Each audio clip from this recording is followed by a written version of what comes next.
takaudzwa kuti hanzi pane mumwe akanyorawo akati hanzi the church in Africa is a mile wide and an inch deep, which means kereke yakakura asi udzamu udiki diki. Saka vanhu vanouya kuchechi takawanda asi udzamu hwekutenda kuna Mwari huri very small. Tikatarisa isusu muZimbabwe handiti tinoti we are a Christian nation. Statistics hanzi 80% of Christians muZimbabwe. Asi kana tichitarisa zvinoitika munyika medu, sei tinewo tese tinoziva corruption, handiti? Sei corruption yakanyanyisa muZimbabwe asi 80% tiri maKristu? Sei kune rape cases akawanda asi tine maKristu akawanda? Sei vanhu vari kurambana vakachata ivavo vari kurambana vakawanda? Sei vadzimai nevarume vachirovana mudzimba? Utsinye hunoitika between anababa naanamai. Sei kune violence munyika medu asi tine 80% yevanhu vari kuuya muchechi? Which means pane zvinhu zvatisiri kuita isusu mukereke zvokufamba nevanhu. Saka the reason is tine vanhu vari kuuya kuchechi, vari kungouya chete asi havasi vadzidzi veshoko raMwari kana kuti havadzidzi vaJesu. Because kana uri mudzidzi waJesu hatifungi kuti ungarova mudzimai, hatifungi kuti ungaita corruption, hatifungi kuti tingaba kana uchinatsokunzwa shoko raMwari wakagara pamakumbo aMwari. So how can we do this practically mugore ra2020?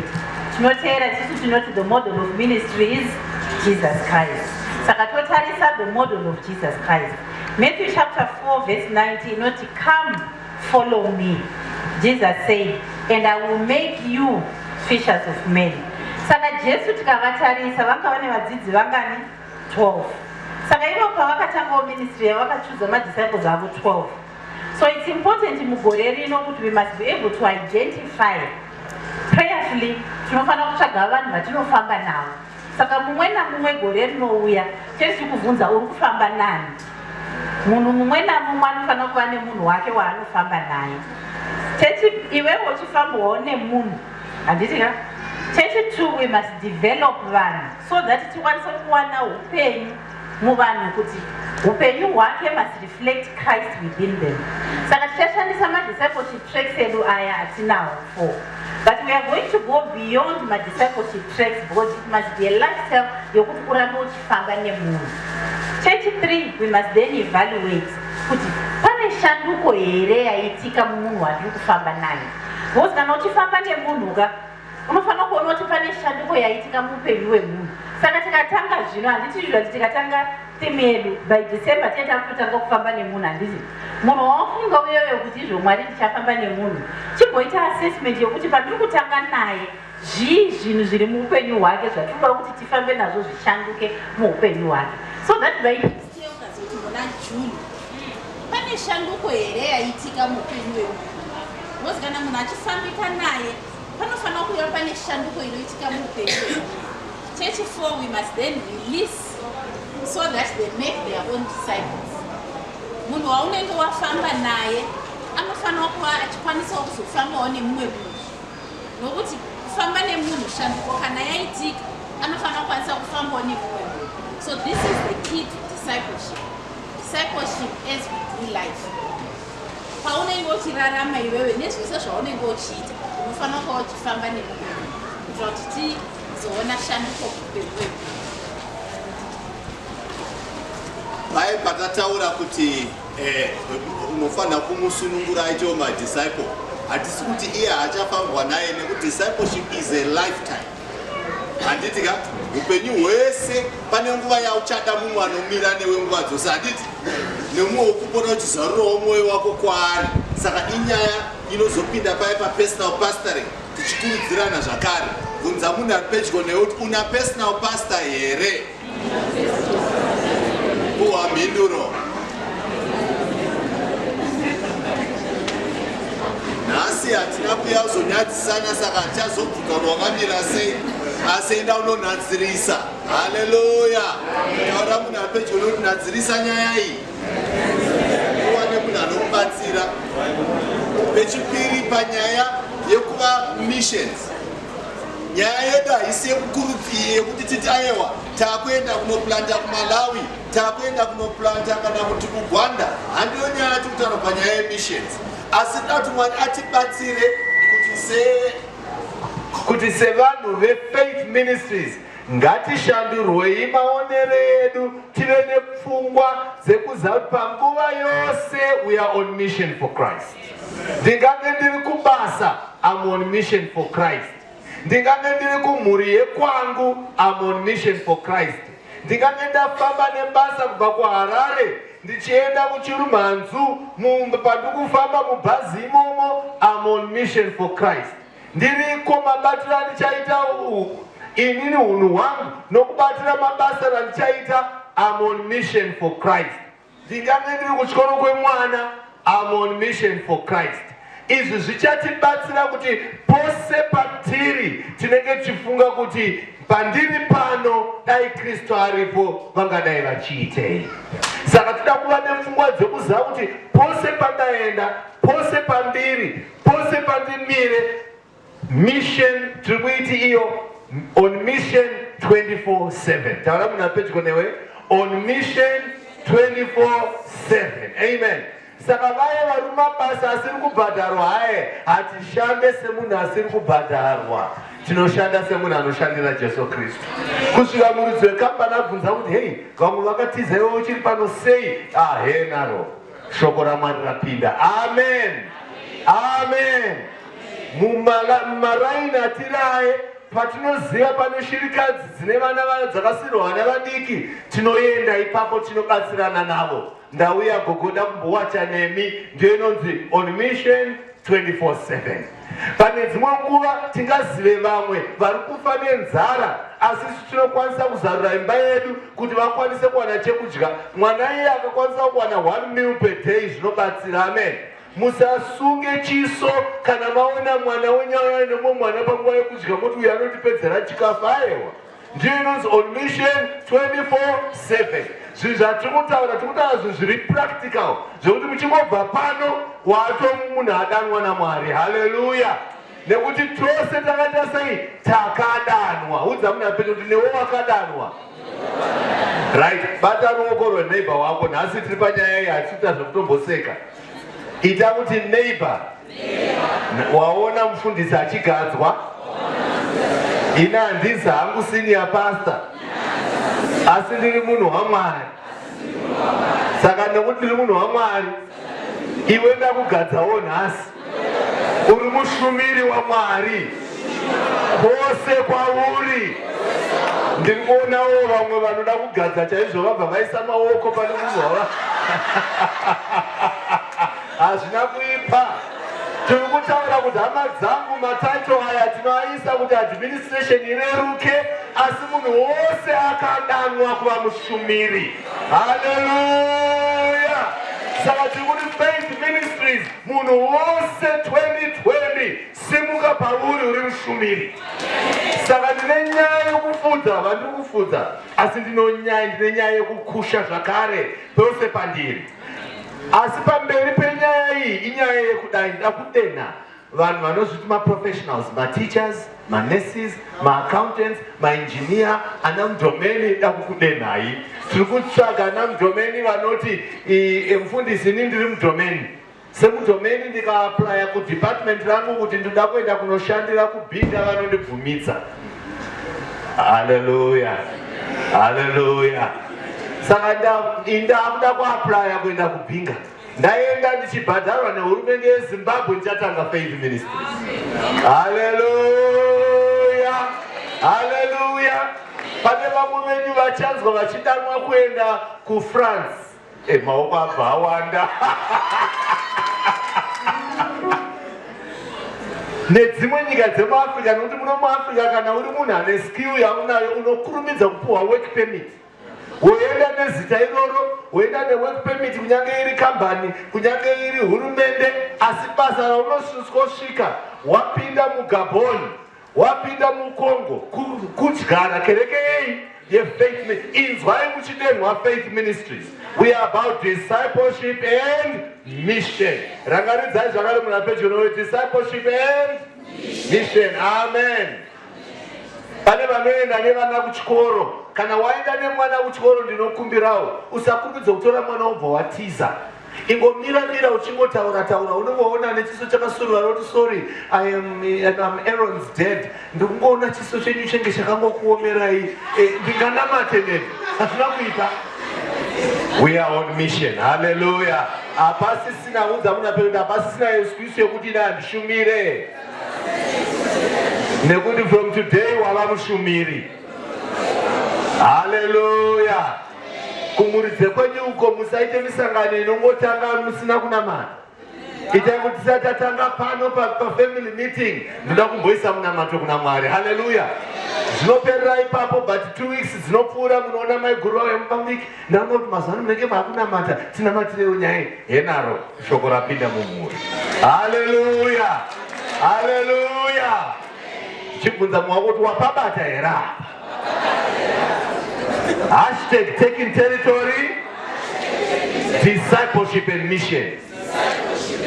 Munze kuti nyaya iyi ndeyako sedunga munhu. Nyatsopatsimbidzirai ipapo pedunga munhu. Haizi nyaya yechechi, haizi nyaya yemaelders, yamufundisi tatichi iwe sedunga munhu. Discipleship and missions. Hallelujah. Nyaya huru ndikasarika kutaura izvi ndinoburiswa kereke namagombe. Muvhangeri anogona kuburitsa kereke ka. Saka unoburiswa kereke. Hama yangu imwe nyaya inokosha panyaya yemission yandida kubatsirana gore rinori inyaya ye-one-on-one ministry. Kugoverana nemumwe nyaya yeshoko. Ende nyaya yatadenwa nayo ndeyekuti 1 soap a month.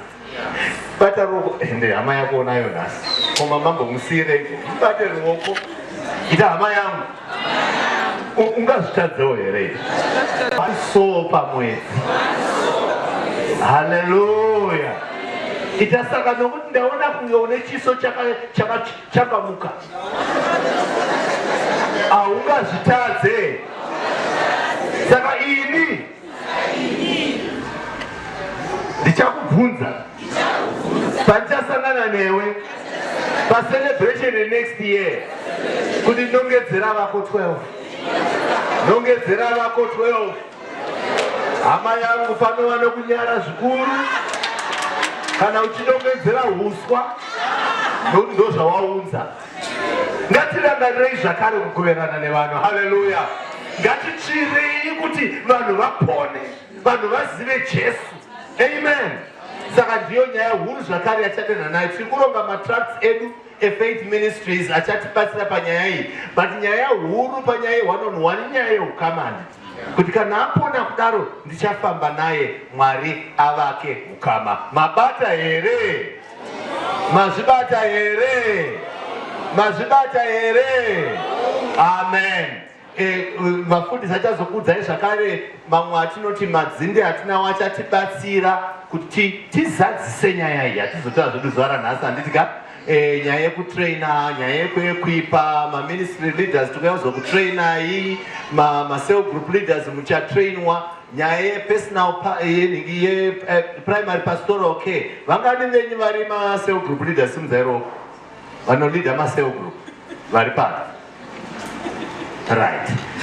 Zvaifanira kunge zvaitika ndezvekuti more than 1/3 yevari pano maifanira kusimudza ruoko. Ndambokuudzai chimwe chinhu. Cell group inokwanisa kuita kunyange yevanhu vatatu. Hazvina basa. Inyaya yezvatiri kudzidzisana. Chiri important ngative necell group. Kana muri vatatu muchapera gore muri 10. Amen. Saka cell group chatsindidzira zvikuru kereke by kereke. Amen. Maoverseers nesitese tichauya church by church. Nyaya yemacell group hakuna. Muunze munhu ari pedyo kuti hakuna zororo gore rino nyaya yemacell group. Itomuudza uchamwari kana usingaende tendeuka nhasi.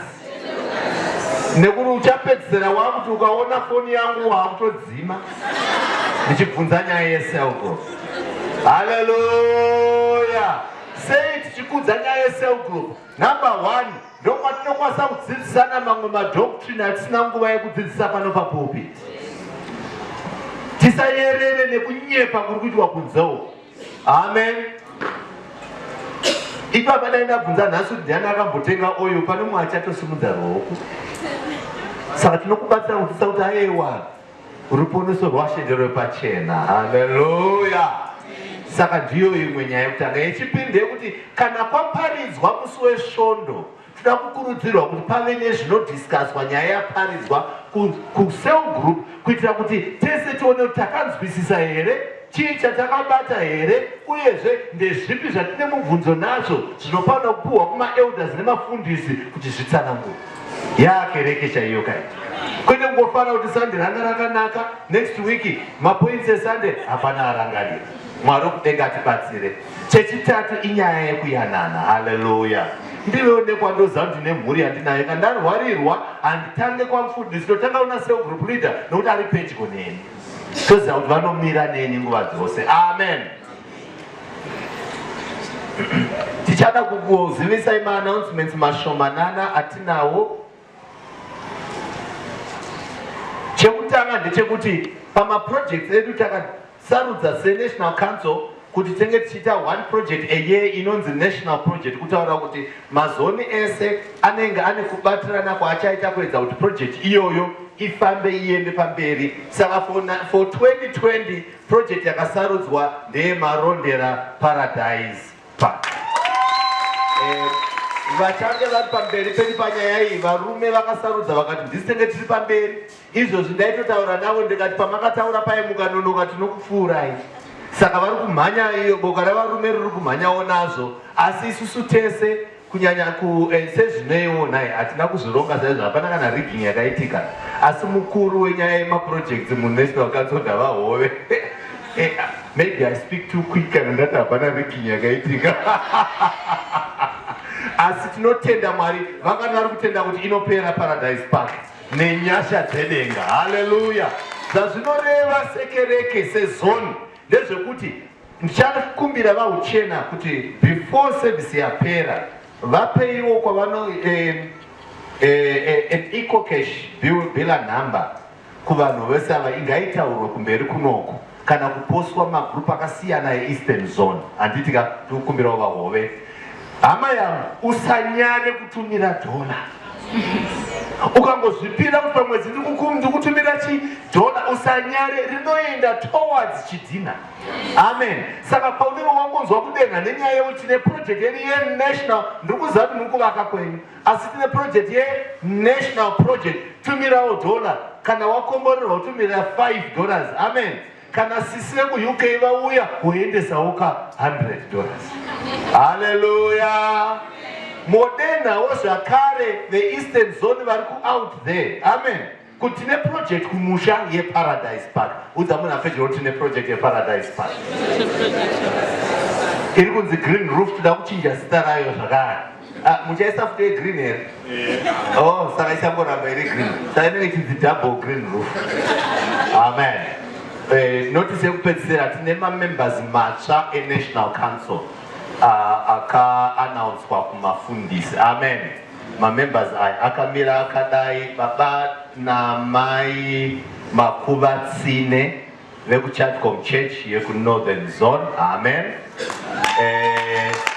Then tina baba namai Sara Kuchepa. Hallelujah. Vachange vachitijoina muNational Council. Then tina baba namai Mukunyadze. Amen. You must be doing spiritual rigging when you get result. Because it's going out to 2 out of 3 varubva. I think minamato yenyu. Hallelujah. Varukora video ipa panokatwa kutondra bendri senior pastor. Hallelujah. Amen. Tatenda Mwari. Saka ndo chiono chedu chatinacho. Mabvumirana wedu nacho chiono ichi. Chakanaka here chiono ichi. Ndasiya pamwe chete kana ndifamba naMweya Mutsvene zvataurwa namufundisi chipiriro chinoitika kwatiri, handitika tinofamba minana inoteerera. Haleluya. Minana inoita sei? Pane vanhu ndakapuwa warning nevamwe vatakataura navakuru vakati aiwa tiri kuziva machechi ari kufamba nediscipleship without the Holy Spirit. Ndakanzwa kutya. Zvose zvatinoita tinoita musimba raMweya Mutsvene. Handidzidzise nokuti tine mabhuku akanaka ekudzidzisa, ndinodzidzisa kubatsirwa naMweya Mutsvene. Saka ndisati ndataura newandofamba naye ndinotsvaka chiso chedenga. Simba rose rinobva kuna mweya mutsvene. Haleluya. Na kekupedzisira bata ruoko romwe wako. Tarisana naye. Shamwari yangu. Thimu yataurwa. Chasara inyaya yekuita.